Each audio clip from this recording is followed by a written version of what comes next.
Namaskara and welcome to BIC Talks, a podcast brought to you by Bangalore International Centre, where we present conversations that move, inform, and encourage discourse.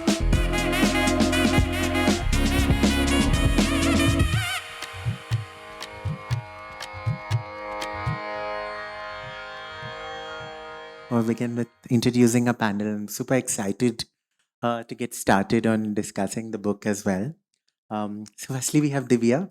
Divya is an Ambedkarite feminist archivist, activist, trainer, writer, development professional, and the founder of Blue Dawn, a mental health collective that upholds anti-caste and feminist politics in its functioning. In addition to her work with the Blue Dawn, she is an independent media practitioner and writer. Previously, Divya also worked as research and program coordinator at Zuban, a feminist publication house, and an active archiver of feminist and women's movement in South Asia. Then we have Manvi. Manvi Atri is a human rights lawyer and researcher working at ALF, Alternative Law Forum. She monitors the patterns of news coverage, their relationship to people in politics, in Kannada media through her work with Campaign Against Hate Speech. She also appears before self-regulatory bodies in case of unethical reportage by media as a way to challenge media impunity. Her co-authored work includes Asserting Dignity in the Times of COVID, Right to Love, Wages of Hate, Journalism in Dark Times, Criminalizing the Practice of Faith, and From Communal Policing to Hate Crimes, a report on Dakshina Kannada. Then we have Siddharth. Dr. Siddharth Narayan is an assistant professor of law at NLS Bangalore and the faculty director of Kamra, the Queer Archive for Memory, Reflection, and Activism at NLS. He was also part of the team of lawyers representing the Voices Against 377, parents of LGBTI persons, and mental health professionals in the litigation challenging the constitutionality of Section 377 of IPC before the Delhi High Court and the Supreme Court. Welcome. We would like to start with Dr. Sen. Introducing Dr. Sen. Dr. Sen will be joining us online, is a reader of human rights law at Manchester Law School, Manchester Metropolitan University. He's the author of Feeling Queer Jurisprudence, Injury, Intimacy, Identity and the Emotions of LGBT Rights and Reforms, Repairing Law, and co-editor of the Queer Outside in Law, Recognizing LGBT People in the United Kingdom and Queer Judgments. He currently serves as the editorial board of Feminist Legal Studies and Palgrave's Socio-Legal Studies book series. Dr. Sen is also the former chair of Amnesty International UK. So welcome to the panel, everyone, and thanks, audience, for showing up on a Tuesday evening. So we start off with Dr. Sen. Dr. Sen, the work on Queer Judgments project has been quite exciting. I would love to know, how did it start? What exactly led to its inception, and how has things been so far? What I wanted to say is that this project very much began through conversations.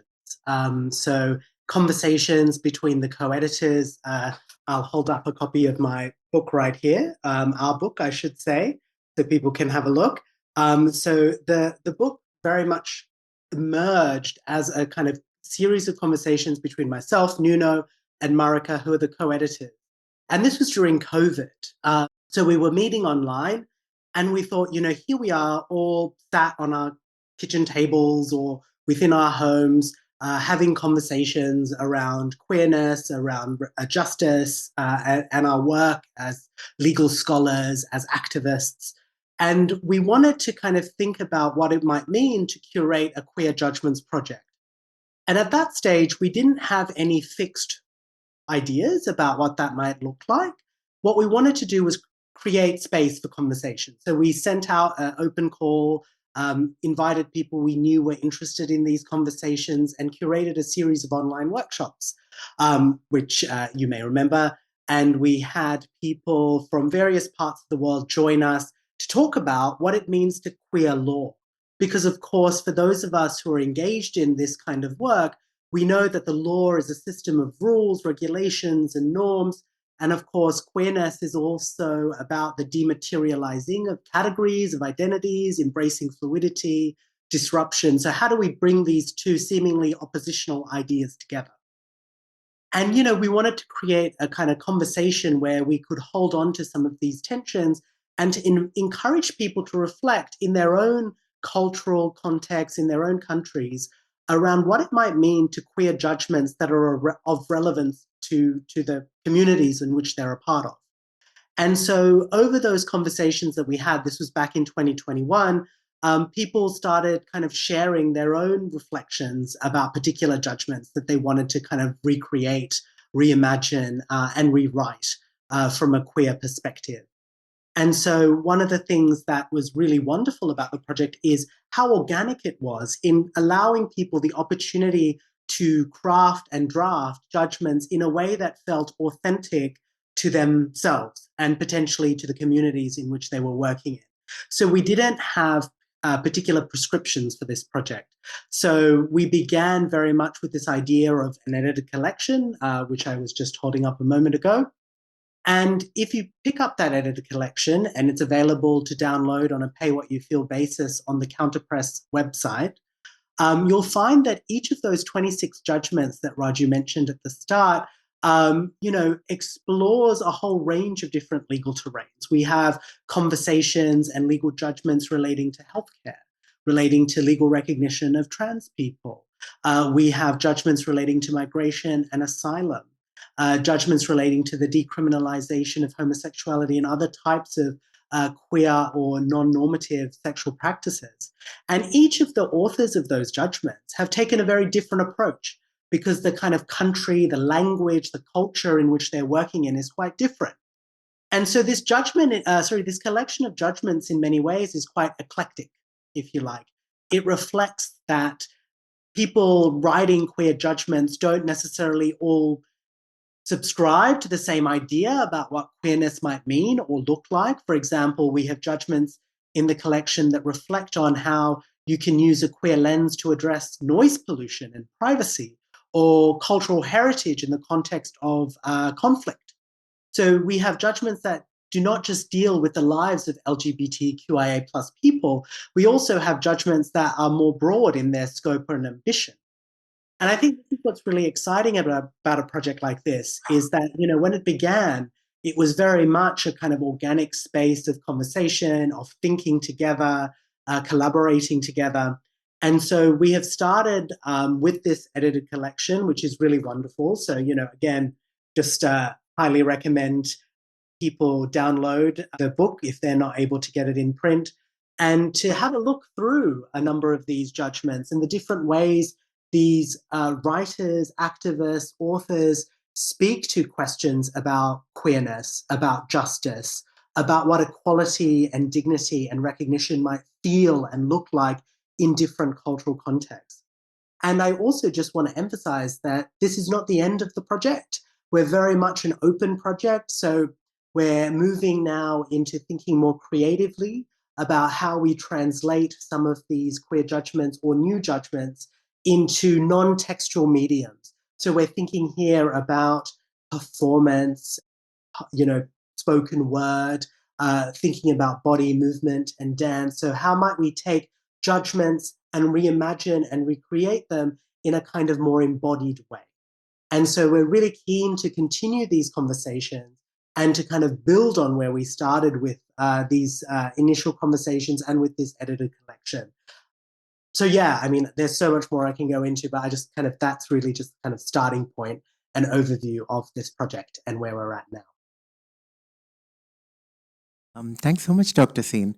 That's quite a long journey that we've had, I think, starting pre-COVID to now, and it continues on further. So as we move on to discussing what happened, I have been using the idea and the medium of poetry to queer law and to understand how poetry can help us break the binary of looking in legal language, which is quite inaccessible for most of us who are not legal actors. Having said that, I would like to read out a poem from the chapter that I've authored in the book so that you guys are also enthusiastic to look at what's there inside the book. The day I heard Gone are the days when we were told that to love was a crime. I rejoiced with my friends. We sang and we danced. I stepped outside the gates of familiarity and I held my lover's hand as a symbol of resistance instead of a declaration of love. Our mouths were cannon spitting slogans of victory, but my mind was wary of this feeble triumph because I'll still be made a weapon of something as tender as loving. Almost 10 months since our short lived joy, my trans friend asked me if she should dress more conservatively because my celebration shouldn't land me in a hospital. Now that would be terrible. Provided you're not alone or out at night, you should declare your love for your body. And so her friends, including me, helped her make up her mind to love her body as a symbol of resistance. I didn't know if we were meant to love as a symbol of resistance all our lives. Maybe my affection will always be a symbol of resistance. And my biggest weapon? Something as tender as loving. With this, I move to ask Dr. Narayan, having seen the Section 377 litigations closely, what has your experience been, both as a lawyer and someone involved in the space closely and also setting up Camra? Could you please share some lights on how queering these litigations could have us enable further rights for the community in general? Thank you, Raju, and thanks for having me here. And thanks to the Queer Judgments Project and BIC. And also happy Pride to everybody, since that's the occasion we are here for. It's the 18th Bengaluru Pride, the 18th version of it. And so I'm particularly happy to be here, both in my capacity as somebody who's worked on the case, but also as somebody who's a part of the team at Camra, which is the queer archive that's situated at NLS. And part of what we're trying to do is also to preserve the histories of activism and memories in India more broadly. So I'll begin by saying that when I went through the Queer Judgments Project book, I realized very quickly that most of the essays and the introductory editorial, they come from quite a strong critical legal perspective.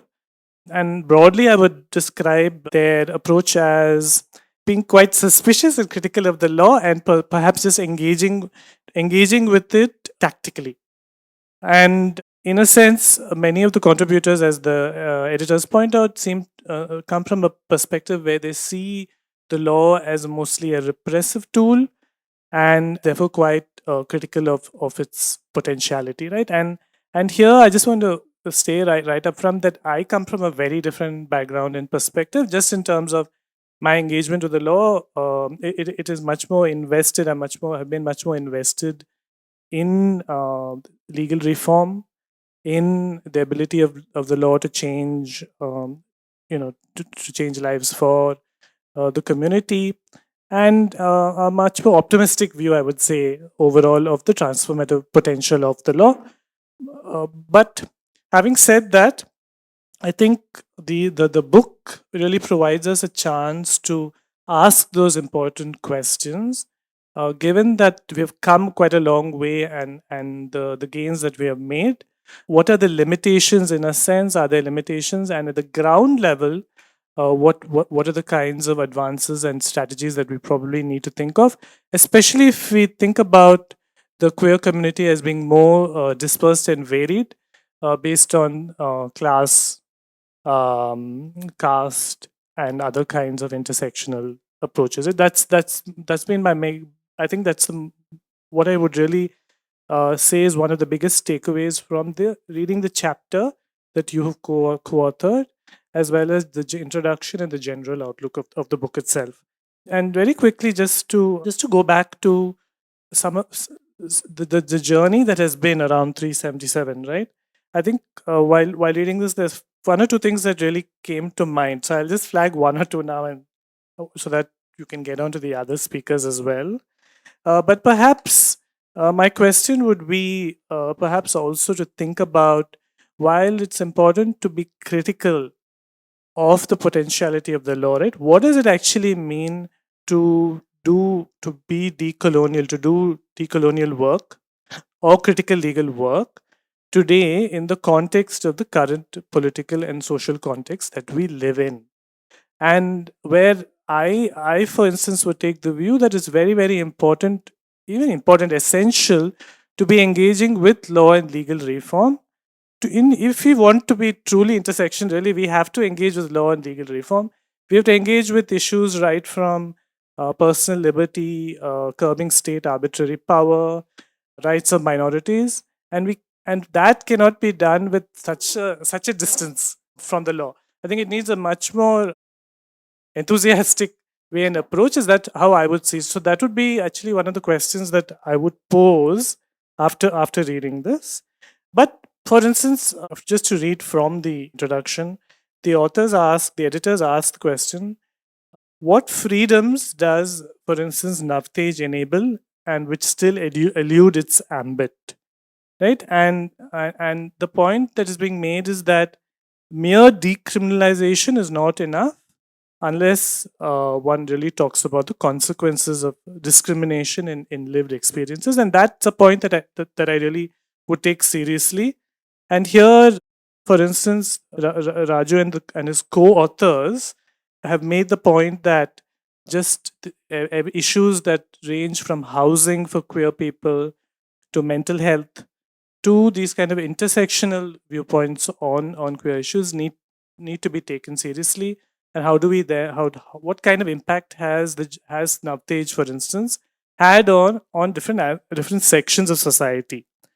One thing that I thought about was just looking back on the journey around 377. I would really frame it as the litigation in 377, which began in 2001, right, and goes up to around 2018, as being kind of a centrifugal force that really drew in the community, the LGBTQI community, in all its hues and colors. While initially there was some kind of questions being asked about who does the case represent, how was it filed, but over the period of time, you really see how even hardcore skeptics from the activist community really got on board.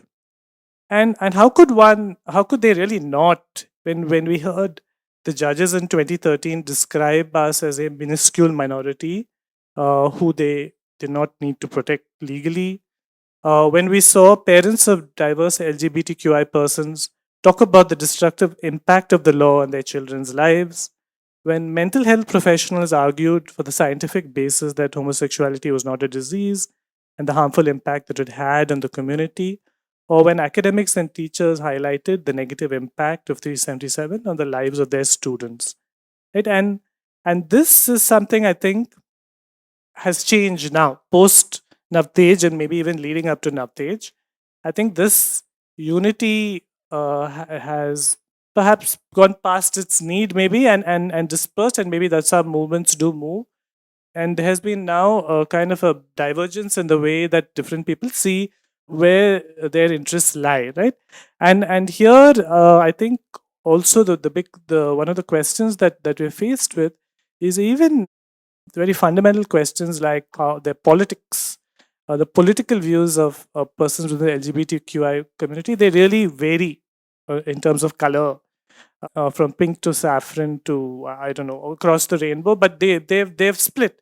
And so how do we really think about these kind of moments, this moment that is had post Navtej? I think is an important question to think about. And I would be quite apt today. The Queer Judgments Project is essentially queer people taking on these judgments, rewriting them from a queer perspective, right? And today, I think it'd be good time to remember that the government has not cleared the name of the senior advocate Saurav Kirpal, an important figure in the 377 litigation, who was recommended by the Supreme Court Collegium to be appointed to the Delhi High Court. Had he been appointed, he would be today India's first openly gay judge. But of course, this remains in limbo.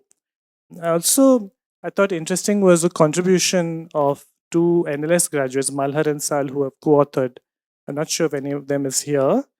But the role of institutions like the National Law School and educational institutions in this journey, and the institutional culture that continues to thrive at NLS, for instance. And from my days, I remember Justice Kirby from the Australian High Court of Australia visiting, giving us a lecture, and in the early 2000s coming out openly as gay, talking about his partner, and being a space like that, and how and these kind of institutional spaces remain very, very important for us to nurture and to keep. I'm also tempted to reflect. I saw Less Than Gay in Camera, and I think I'm tempted to reflect on the workshops that I was conducting. A large component of the workshops, I don't know if any of the audience have participated in the workshops that led to QJP. So we had Less Than Gay, the letters from Less Than Gay, and we used them for blackout poetry because these letters were really tough letters to read through. These are really harrowing experiences of queer folks coming in from that time. And I also looked at a temporal framework of how Section 377, as a decriminalization of Section 377, may or may not have impacted queer communities. And essentially, that led to looking at cases after the verdict was struck down, right? So essentially, after 377 was struck down, and we had very similar harrowing experiences even post the law being struck down. So, how did things look like pre and post? And then in that conversation, I was just taken back to that thought process where we had to look at different archives, and one of them being Camera. For those of you who haven't seen Camera yet, I would really recommend going there and checking out the wealth of information and how the movement has really evolved over the last few years, last few decades, to be more exact. So, in that, again, I'll read another poem or an excerpt from the book, just so that, again, because you're also talking about the book. When he was refused, so this is a poem from Charles Mahajan's The Word is Read. When he was refused a house on rent once again, his professor credentials making no dent, nor the university lifting a finger to help, he went back home to Srinagar, carrying with him the no more a criminal tag his gay self had in Mumbai. The city gave him that no more. So my next question would be to Divya. The Section 377 litigations and the conversations on Trans Act have largely and heavily been dominated by Savarna LGBT movement in the sense that they really address the caste-based violence in queer spaces. Could you please shed some light on how we drive impactful change with anti-caste consciousness in queer rights? Thank you for asking me that question. Jai Bhim, everyone. To answer your question, my conversation is going to be more of an extension to what Dr. Naren has actually brought out, like the questions of intersectionality within the queer movement, right? Like when I was like prepping for this panel and I've made this so many notes, then I realized like let me just take a pause and look at what my experience or my friends' experience have been, and it dates back to going to first ever pride march in my life, right? And there were like various colors of flags as you were saying, and for us as very young people in college and university spaces, for us it meant a lot to carry the blue flag which represents the Ambedkarite movement in India.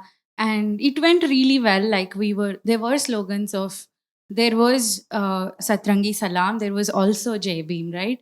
But cut to few years later, it's really sad how the movement is also becoming intolerant to diversities. To be very honest, it could be the state of overall politics that we are experiencing right now in the country.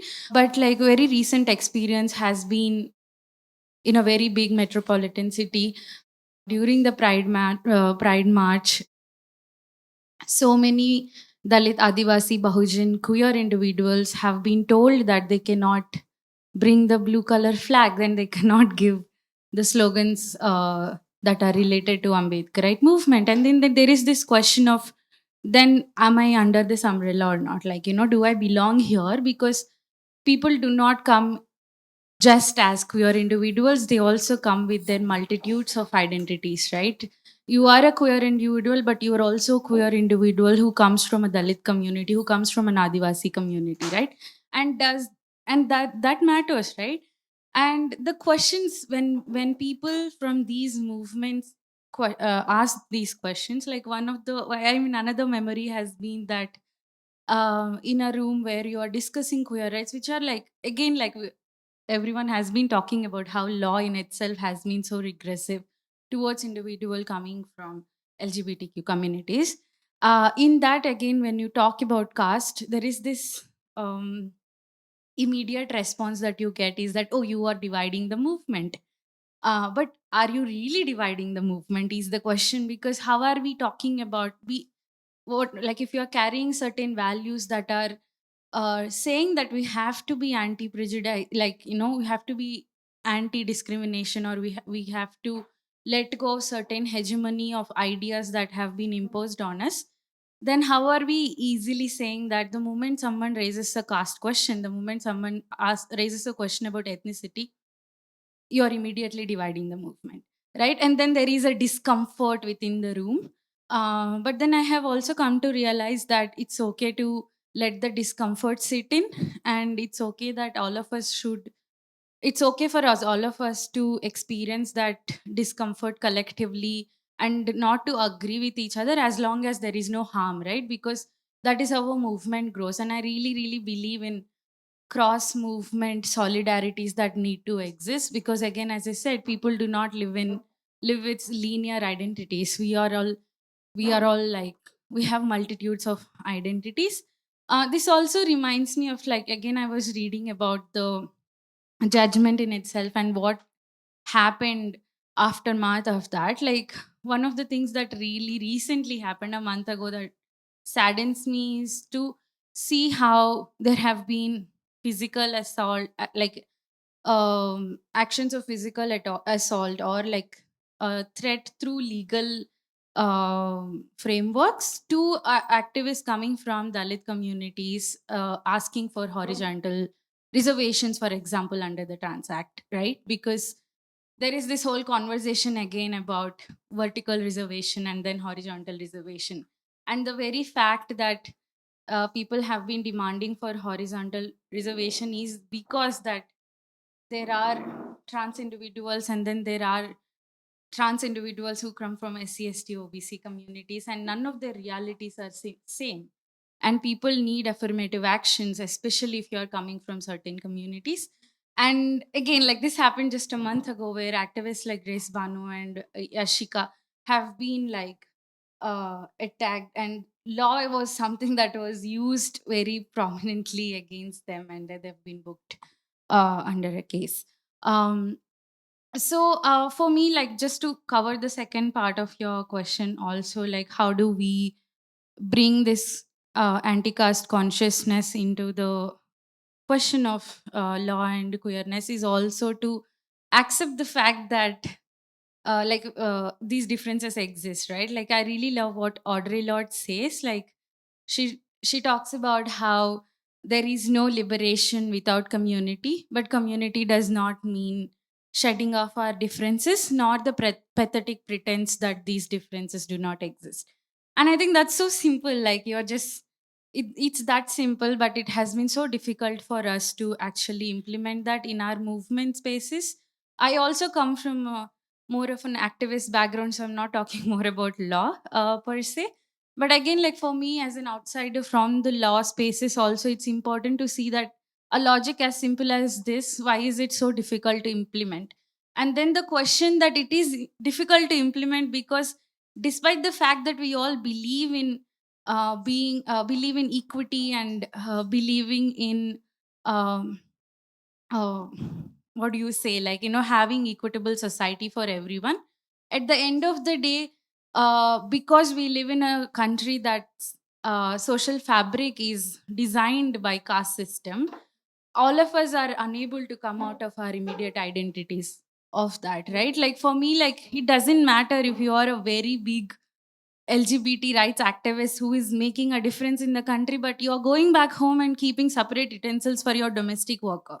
Like, who are you like fighting for? What is the difference that you are making in the country if you are going to adapt the very oppressive tools that are acting against you to oppress another oppressed community, right? So I'd like to just conclude on the uh, idea that, like, how important it is for us to build cross movement solidarities, and also to acknowledge that we're all not like same, and that is okay.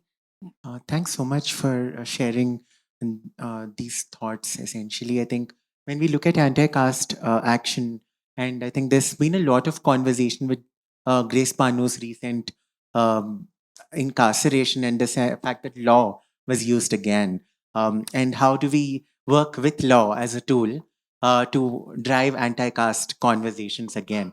Because I think Dr. Narayan has really pointed out, how do we bring that intersectionality wedge in the law, because we have to operate within the umbrella of law, but also know that the tools are oppressive in its own nature. So I think I'll again read out an excerpt. So during the work of Queer Judgments Project, I have conducted several interviews. I've done quite a bit of ethnographic work. So I'd be reading a very harrowing case, because it wasn't just, I think, poetry and protest poems.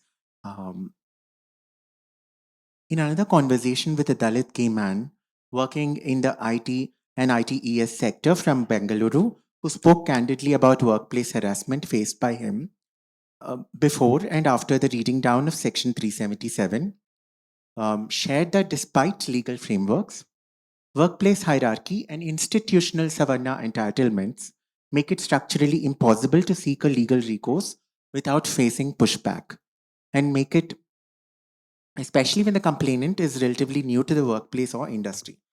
In a city like Bangalore, I think this is a fairly commonplace occurrence that we need to like sort of ground back into. And in the sheer sense that when we look at trans community again, the importance of horizontal reservation in such contexts becomes really critical. Um, After I chose to report homophobia at work, the HR actively discouraged me from reporting the incident, while my manager also shared similar thoughts. I was performing well in my organization, so I could change teams, but I had to work through the psychological impact of harassment in my own time through my limited resources. So essentially, the fact that someone had to work on harassment through their own resources, and the fact that we do have an anti harassment policy in most of the organizations, but it still doesn't address the casteist nature of workplaces for gay men, which I feel like when we look at the umbrella of privileges, how do we shelter ourselves in this scenario? I think I want to leave that as an open question.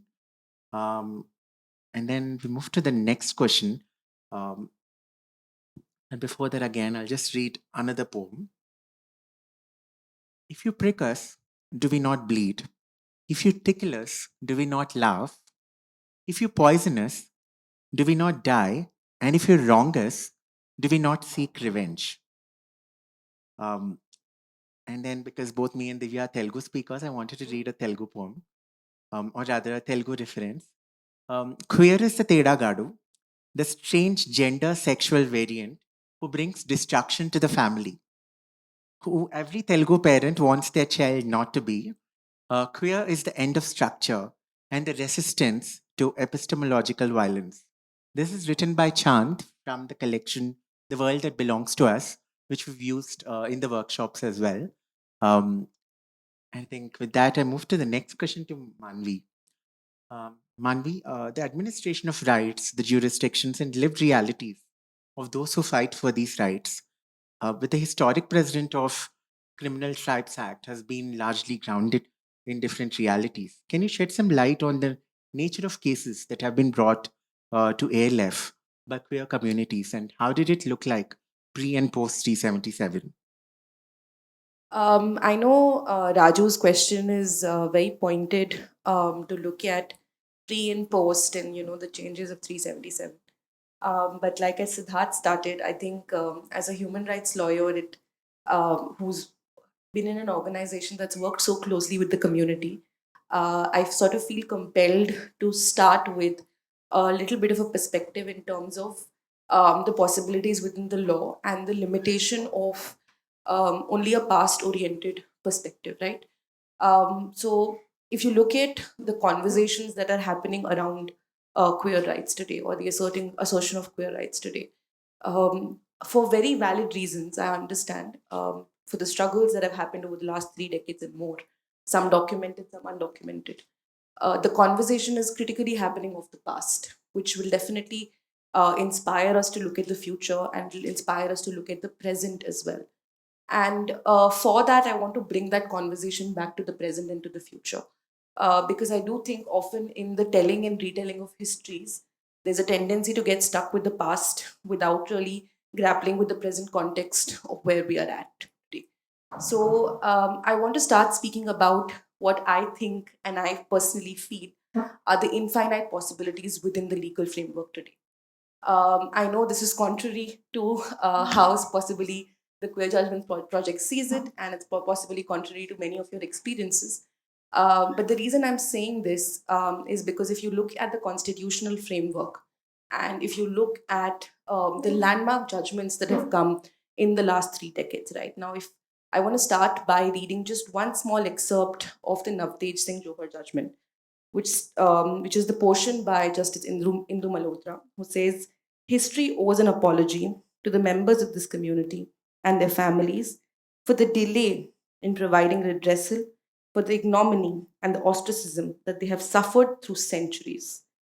Justice Chandrachud, in his way of, addressing the wrongs, says, "It's difficult to right the wrongs of history, but we can certainly set the course for the future.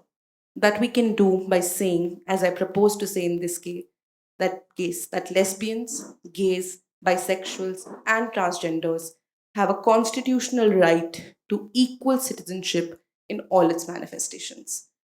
So my point being very simple. Today, I feel the queer movement and the struggles of the queer movement is something that one has to learn from to see how a community can shape the law itself.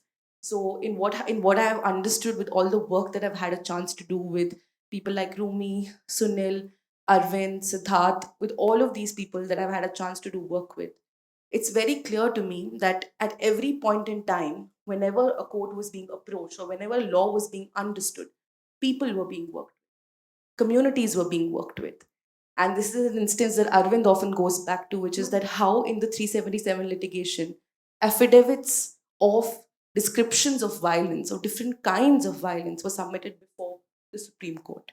And this is to say that often legal structures and institutions are understood to be colonial, are understood to be not for the people. But I feel like the queer community has creatively, consistently used the law in a way to assert their rights of equal citizenship. And it is in that context, if we look at the present day context. Now, the present day context, it's been almost 5 years since the Trans-Persons Protection of Rights Act came into force. It's been in 2020, during COVID, the rules came into force. And there was a lot of protest and response to the rules, and rightly so, because the rules came during COVID, at a time when all of the country was grappling with survival and the key question of survival. People were asked to imagine how would you like your rights and your lives to be governed by a law. And even then, there were people in Bangalore, and I'm sure across the country, who responded very critically to the rules.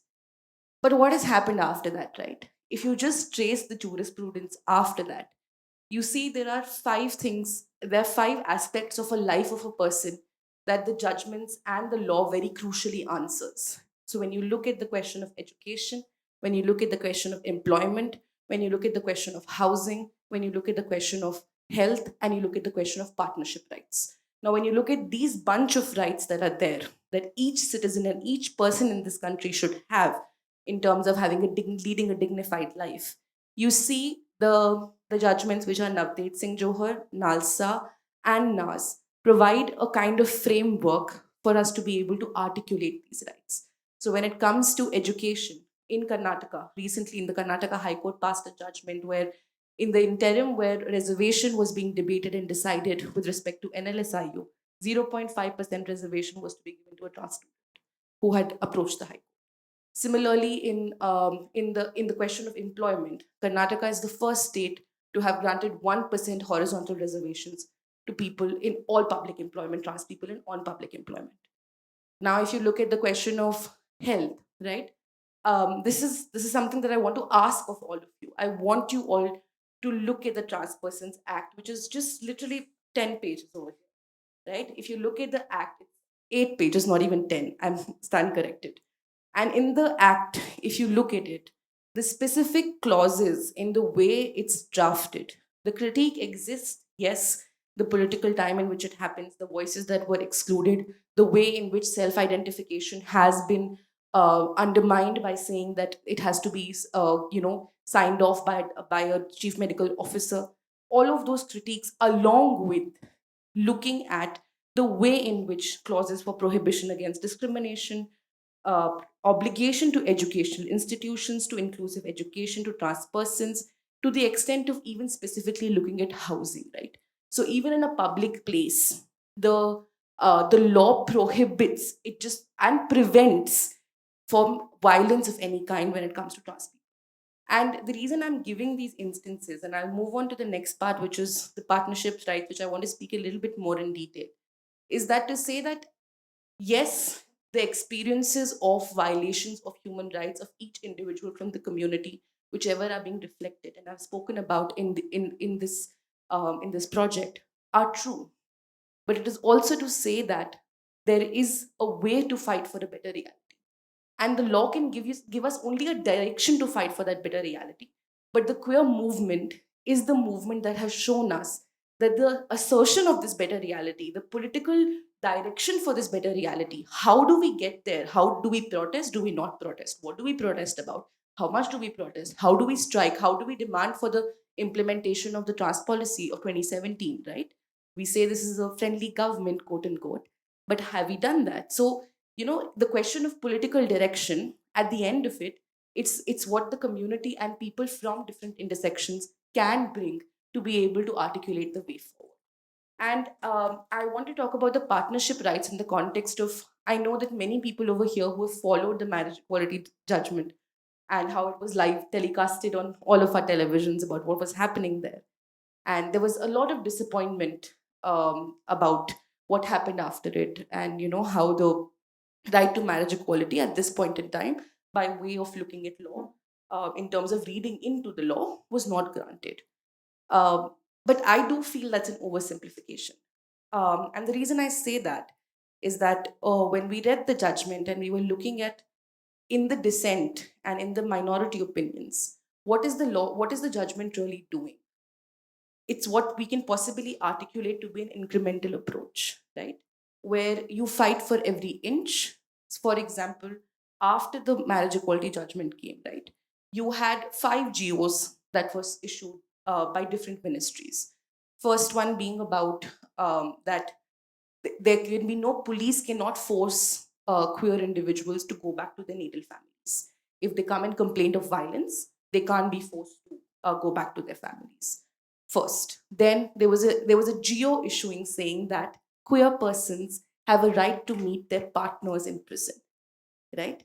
So even to the extent of prison, they were recognizing the question of queer identity. Then the question of, even if you run a joint household as queer partners, you have a right to have a ration card together, right? Similarly, for a nominee in insurance, you could have a joint bank account. There was a clarification in a GO issue saying you can have a joint bank account. Now, I'm saying all of these instances to say that what the law has done is it has made it impossible in some ways to use state mechanism to be able to oppress the rights in some scenarios. Does the oppression on the street, in the families, in our own personal lives continue? Yes, it continues, but it has given us a language of assertion and legitimacy that can't be taken back from us. And it is in that context, how do we find our present and our future? Now, if you were to look at the next part, which is I want to speak a little bit about one judgment which I found, which was a continuing mandamus. This is Anand Venkatesh's continuing mandamus, which many of you would have heard in the case of S. Shushma in the Madras High Court. Now, this was a couple who had gone and approached the court for protection from parents. And I know this is a reality that many parents grapple with, that, to the extent of intercaste and interreligious marriages, we've maybe accepted it. But, this question of how do we accept when our child is queer or if a child loves somebody of the same sex is something that people still grapple with. Right? And I do feel that the court, in the way that it spoke about um, imagining justice and familial relationships in that particular context, which was useful for them. The judge not only asked based on the consent of the two parties, he not only asked for a mediated conversation, which the two petitioners agreed to. So they got in the mediation center, they got separate rooms to talk to their parents for an hour and talk to them about how that they love the partner that they are with and they want, and whatever else in terms of a negotiation of what the future looks like. Not only that, the judge went ahead and accepted his prejudices and biases to say that I should undergo a sensitization program, and then continued to basically pass a series of orders looking at how discrimination against queer people happens in different contexts, right? Now, there was no need, a quote unquote, for him to have gone ahead and done this.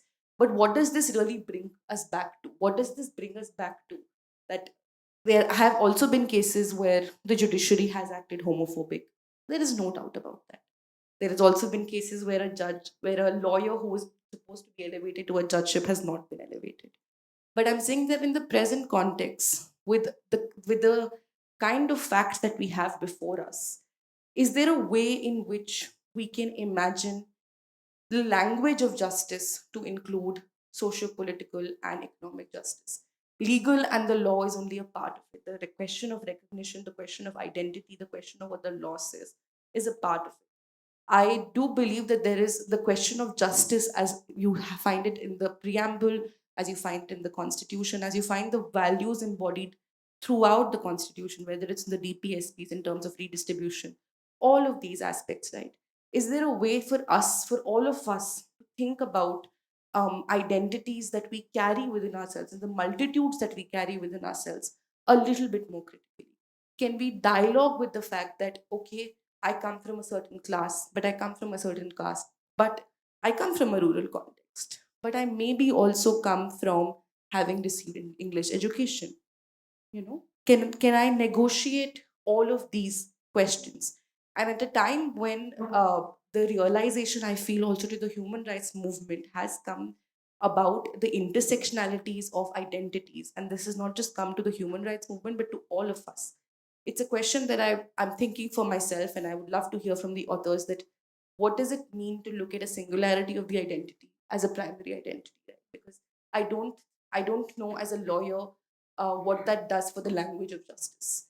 I don't know. I would really appreciate a justice like Anand Venkatesh, who may come from wherever caste, who may come from wherever homophobia, but addresses and embodies the constitution in a way that he is willing to address the prejudices and the stereotypes he carries. So he's actually bringing to life, in some senses, the anti stereotyping principle that we've read about in judgments, that the state cannot make stereotyping a part of policy. So that's a question that I am sitting with. That does this have to be an either or, and how do we look at the role of courts, institutions, and our own selves in that context? I will end there. Yeah. Thanks so much for taking us through the whole idea of looking at law as a living being and the fact that we have engaging conversations with law through legal actors. I think that's essentially what QJP was also trying to do by working at queer judge, right? So when you look at my chapter, the idea of a queer judge, the judge goes back, sits with different communities and different marginalizations, and then has workshops with them in the form of the poetry workshops that I ran through in different contexts. And this judge, we can theoretically assume that to be yes, Anand Venkatesh, right? Because it's almost the similar kind of verdicts that a person can pass through.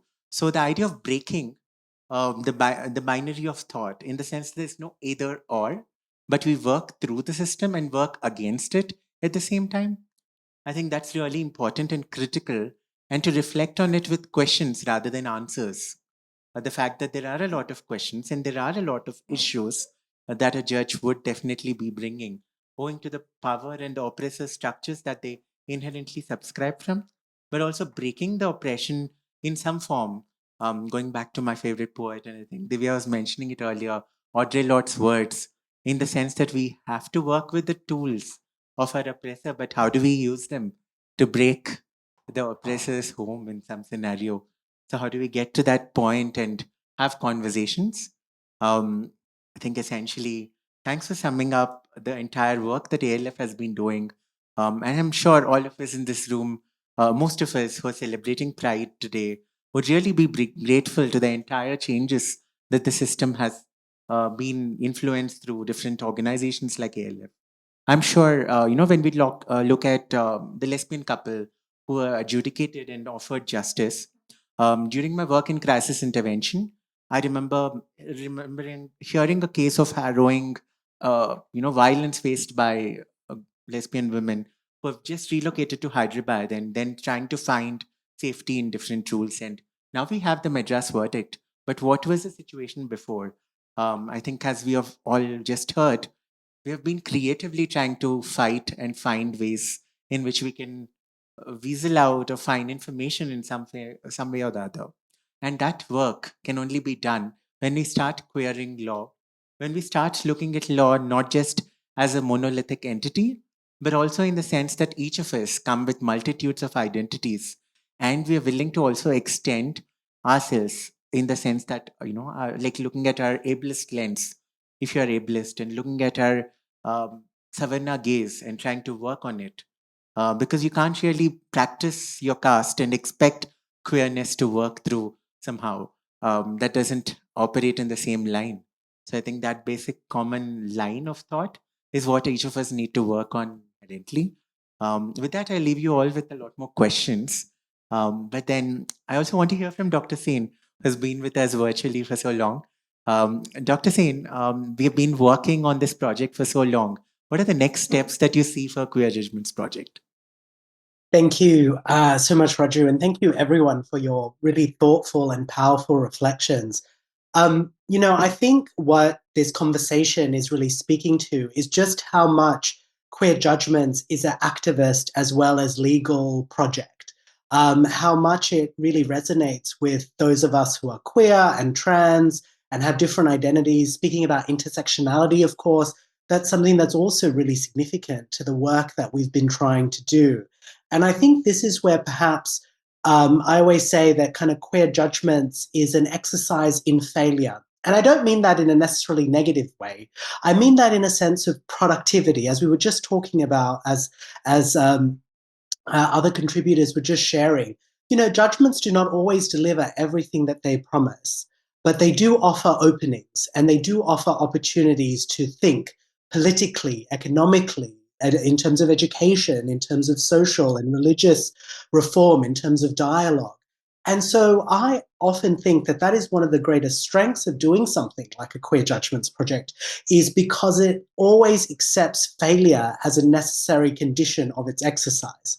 And I think that's probably the best way for those of us who are invested in law, but who are also critical of it, who also see its limitations, in terms of how we continue to work as human rights lawyers, as activists, as people who are trying to navigate the legal system in ways that can hopefully do better for our communities. And we know that we're all here in this room working towards that goal. And so with that in mind, where the next steps are, limitless in some way. So I mentioned before that the edit collection was just the start. We have a website, queerjudgments.org, and so for anyone who's interested in joining us, you're very welcome to.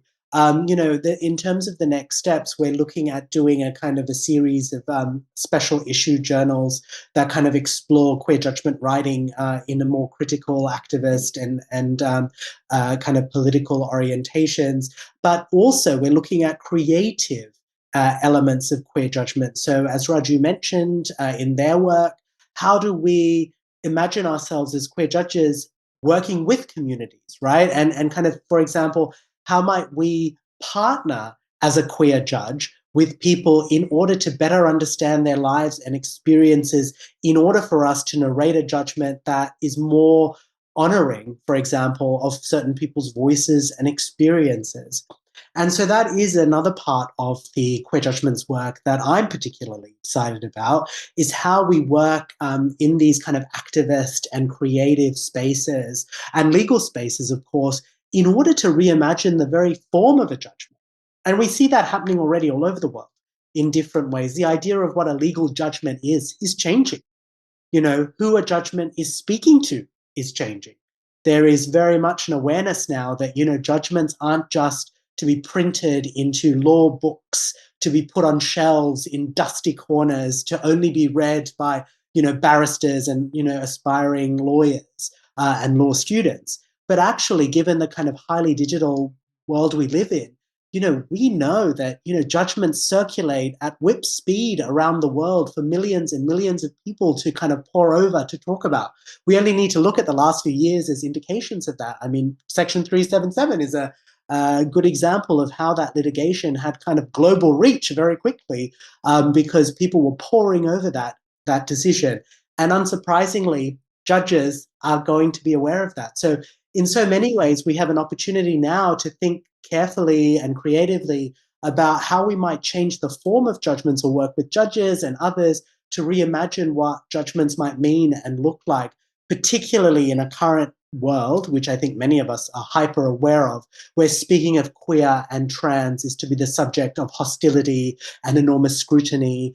And we are seeing, kind of these authoritarian politics being laundered all over the world in really harsh and punitive ways. So I think these are the opportunities that we have to be creative and to build community and to find joy as well, because of course the work that we do is often very harsh and exhausting, but it's in queer joy, it's in the work that we do with one another, it's in the spaces of refuge that we create for one another that we're able to sustain it. So I think that's what I would like to see us kind of move towards. Thanks so much. And it's quite an exciting time ahead for us when we look at the creative outputs. I'm sure some of us in this room remember Danish Sheikh's interpretation through theatre. And we're going to have a lot more poetry workshops, hopefully. And I hope to see you there. Thank you. And happy Pride.